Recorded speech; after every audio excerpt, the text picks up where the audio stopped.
2 weeks ago, an Australian bank agreed to pay $8 million Australian dollars over a cyber attack, not for being attacked. Its own security test found the weaknesses in 2020. Nobody fixed them. 3 years later, somebody used exactly those weaknesses. And it sits under a regime that names accountable executives, not under privacy law. That is what gets priced now, not the break-in, the controls somebody had already written down. Here are 5 from last week, and the question each should raise at your next risk review. 1. The build machine. Someone took over a developer account and published poisoned versions of 3 widely used building blocks of software. One has been downloaded 245 million times. The poison ran while software was being built, not while it was running. A company could be infected by compiling its own code and then ship that to its customers. At that point, it is not a security problem. It is customer notification and contract exposure. Security tools watch what runs in production. Nothing was watching the machine that builds it. The poisoned packages were pulled down inside 2 hours. 2 hours is fast, it is also long enough. So ask this: is a poisoned software component on our risk register, and can I see the owner and the date the response was last tested? 2. The keys nobody changed. Researchers found more than 9,000 cloud access keys sitting in public and still working. Almost 1 in 5 were the most powerful credential an account has. One of those is enough to read every customer record you hold, which is a conversation with a regulator, and to spend without limit on your account, which is a conversation with finance.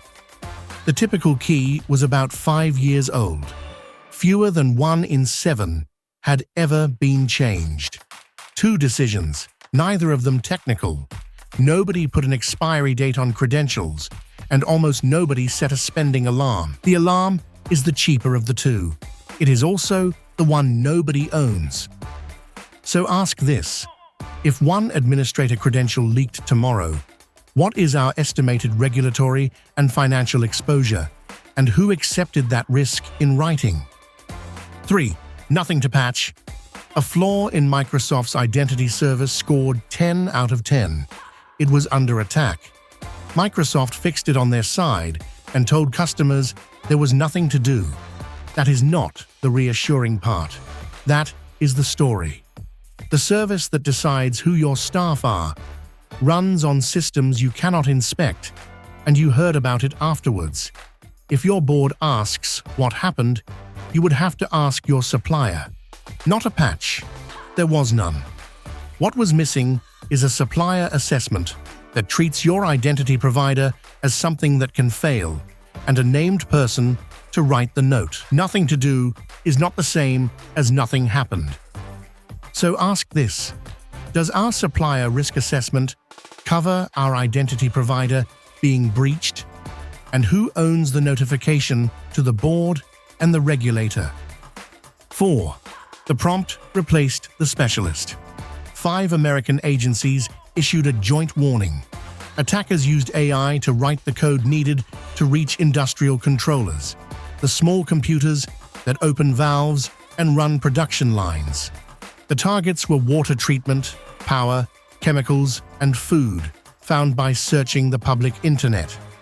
Once connected, attackers could change what a controller does.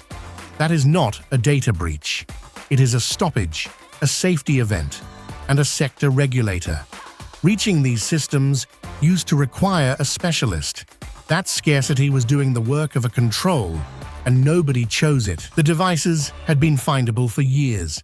What changed is who can afford to look. So ask this: do our internet-facing operational systems appear in our threat model? And what does our impact assessment say? 1 day of stoppage costs. 5. The door they stopped using. A phishing kit sells for $10,000. After it steals a login, it quietly registers a second way into the account. one that the attacker controls. Change the password and it survives. End every session and it survives. Your team declares the incident closed and the attacker is still inside.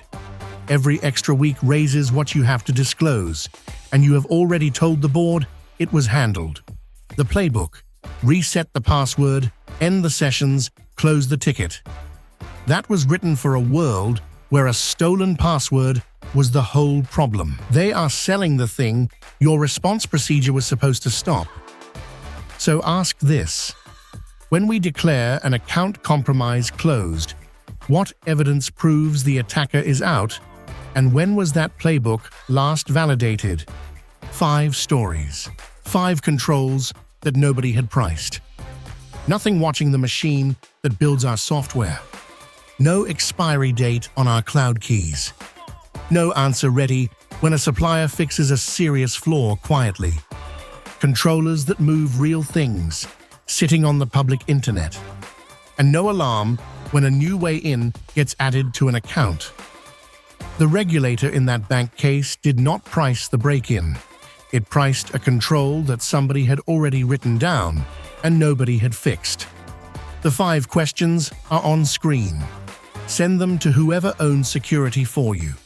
You do not need to understand the answers to notice which ones never arrive.